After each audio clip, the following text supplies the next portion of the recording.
Back then, when I first started to play the saxophone and an accordion and everything, and my mother and I watched movies and Puccini and Stan Kenton and all that stuff, I used to dream that I had this magic piano. And it was really cool because I wanted to score films. I mean, I wanted to write music I wanted to do that. And I used to dream that up on the wall was the movie. It was like right there. And then I had this magic piano and I went like, can I make this sound like trumpets? And I would play the thing, but it came out trumpets. And then it's like, oh, and I want drums. And I could make it be drums. And I could make it be, whatever I wanted it to be, the sound would come out. And I literally would dream that all the time. And now, up there, the movie shows, and I'm sitting at a keyboard with a whole bunch of stuff that literally I can make this make any sound I want. So be careful what you dream. To me, I think lately a lot of film music, because of the advance of sound effects and everybody's favorite three letters, CG and I, because of the advance of that and the sound and the ability to create sound effects, music has sort of gone backwards, with the exception of John Williams and a few others. The idea of a melodic thing or something that's connected to the film in a melodic sense or in a musical sense, music has become very mechanical and very wallpapery. I mean, I like writing it because it's easy, but nonetheless, you see that now. It's sort of, that happens. So I always try to tell the story. To me, music has to tell the story. It has to give the feelings. We weren't doing anything. We were just messing. I do lectures at some universities, and I always, most of which with film composing students and some filmmakers. And I always start out the lecture by saying, I said, I want you to come on a trip with me. We're going on a journey backwards in time. I said, for me, it's a long time ago. For you, it may even just be 10 years ago, 15 years ago. You were a young kid. You didn't know anything about music. You didn't know what a scale was. You didn't know what a chord was. You didn't know who Stravinsky was. You didn't know anything. But somewhere right there, music touched you. And you went, whoa, I'm really feeling something. I said, I want you to go there and stay there for now. I said, and try to find that place as best you can every time you hear a piece of music. And I said, if you're writing film music, you have to understand there are three people. There's a director, a writer, and a producer who have made this movie. And to them, it's a very emotional thing. It's feeling to them. And they're going to give you this movie, and you're going to add special sauce, okay? You're going to add this stuff called music, and you're going to affect their film. That little tune that came to me probably was in part one like my favorite piece, because not only that, but that tune actually went into my Broadway show, and everybody loves that tune. That's another tune everybody loves. In part two, I would have to say the fact that I immediately found that Shay Jason scene where she psychs him out. I really liked the way the music worked and that. You've done your job well, and Mommy is pleased. That's a good boy. Now come to Mommy. Come on. Come on. Mommy has a reward for you.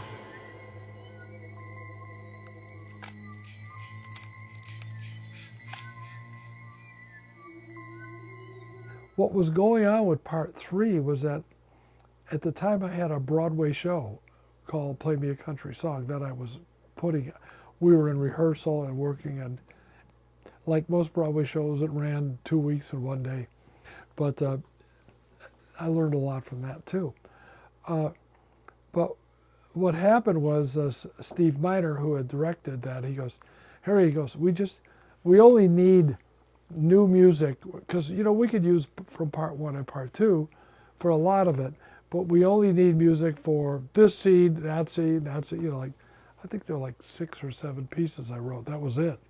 Everything else was a remake of, or not a reuse, or an edited, or cut to fit the picture.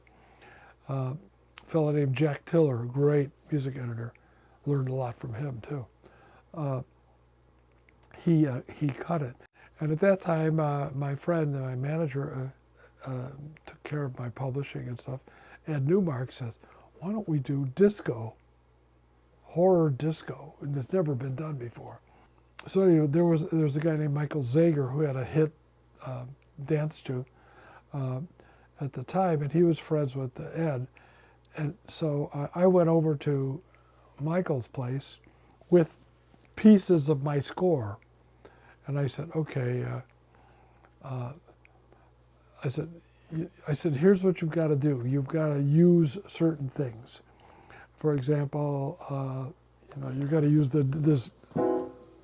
that chord, and you got to use that chord, and that was the theme of the opening credits, which he then turned into a little disco lick." He says, "Okay," he says, "give me a couple days, I'll figure out something." So I go back and I'm like, "Yeah, he puts conga in and stuff like that. But, plus we got to have a breakdown where I go, got to have that." So, and there's like a chorus, I basically told him everything to put into it. He just took all the information I gave him, and we made this piece, the Friday the 13th Part 3 opening disco piece.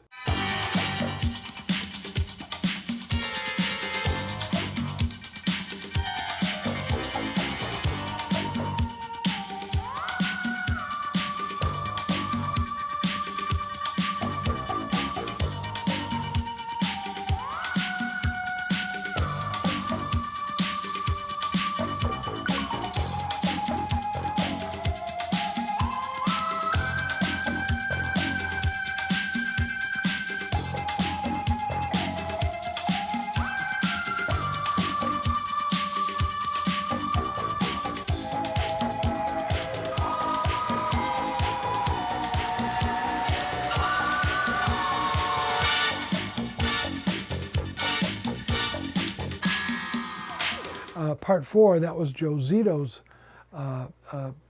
picture, and there were 2 of those. 2 of the things I liked there was the first opening scene, which was a very long choreographed scene. Next time you watch it, look how long it goes before a cut. And Joe had manipulated the camera and moved people out, and there's a helicopter, and the house was there, and all this stuff was going on. And that piece that I wrote for that opening was something I really liked what I did there.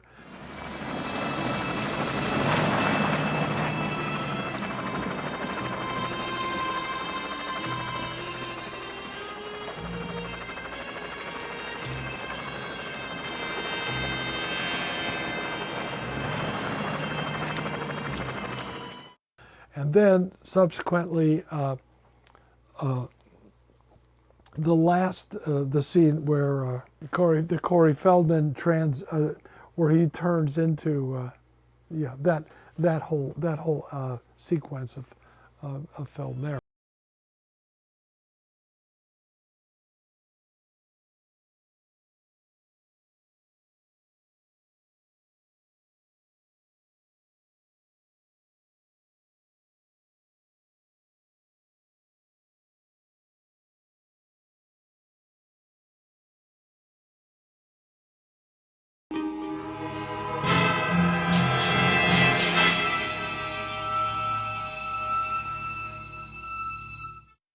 Part 5 was a really tough film to score because I already knew it wasn't Jason. And I had the fun job of convincing the audience that it was Jason for the whole time that movie was going on.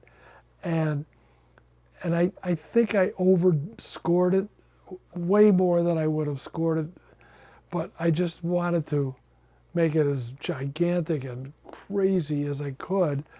And then, unfortunately, you know, like, not, or fortunately or unfortunately, a lot of people really like that movie, that they're big fans of Part 5.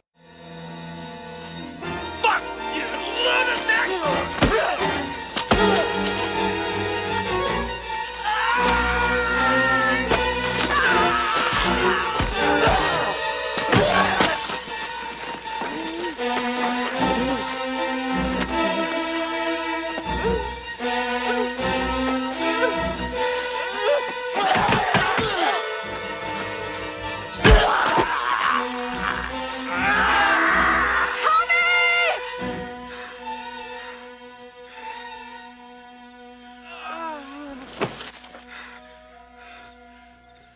So that was, I mean, that was a tough thing, and the fact that I pulled it off, I think I pulled it off, to that you believed it was Jason until till the very end. That was tough. Part 6, the whole opening scene of digging up Jason, that was, you know, where I used DS array and stuff like that. I absolutely. That's one of my favorite pieces as well.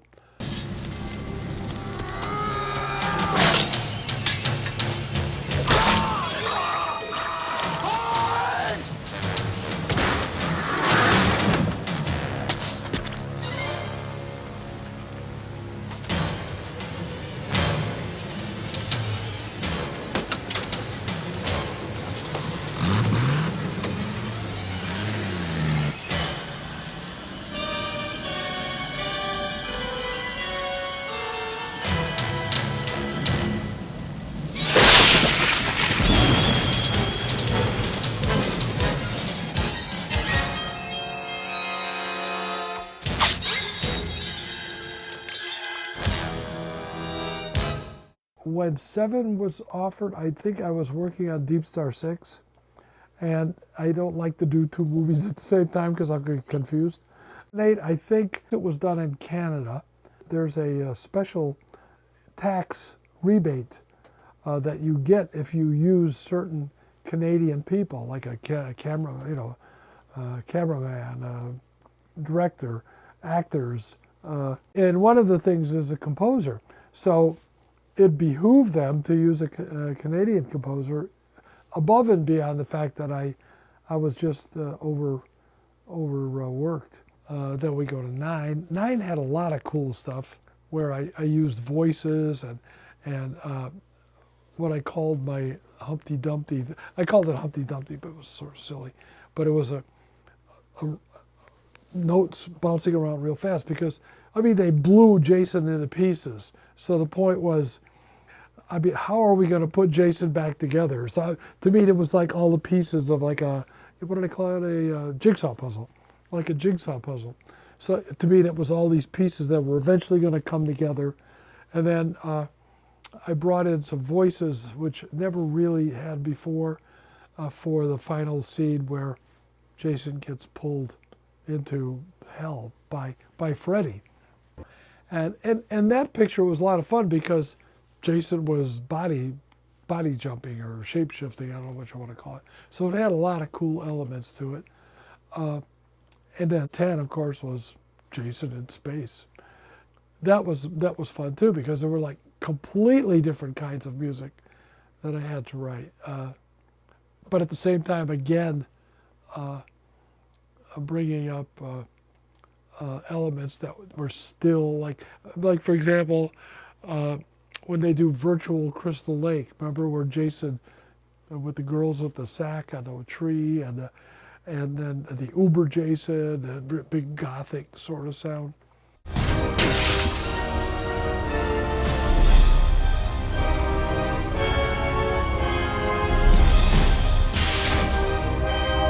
Impossible! He's dead! I'd say you got better. I don't miss any meals, and I've got a lot of money and stuff here, and I'm good. It's a double-edged sword because now it's like I can do any movie there is as long as it's Friday the 13th. So you get really pigeonholed. So someone said to me once a long time ago, well, you got to grow where you're planted. And so at that point, I still have really good scores in me that are not Friday the 13th. Sean is hoping, I think, to remake House, and it's going to be a fantastic score, and that's also one of my favorite scores anyway. But I've got jazz scores, I've got all kinds of scores that I've done, but I got put in that little pigeonhole box, and it's tough to escape. So I like writing it. Horror music is fun to write, way more fun to write than I've done a lot of Lifetime films and things like that. It's more fun to write because, hey, the world's your oyster. You can make any sound you want. Whereas in a love story, you better be, you got chords to deal with and keys and things like that. So this is, what turned into be the end credits of Friday the 13th.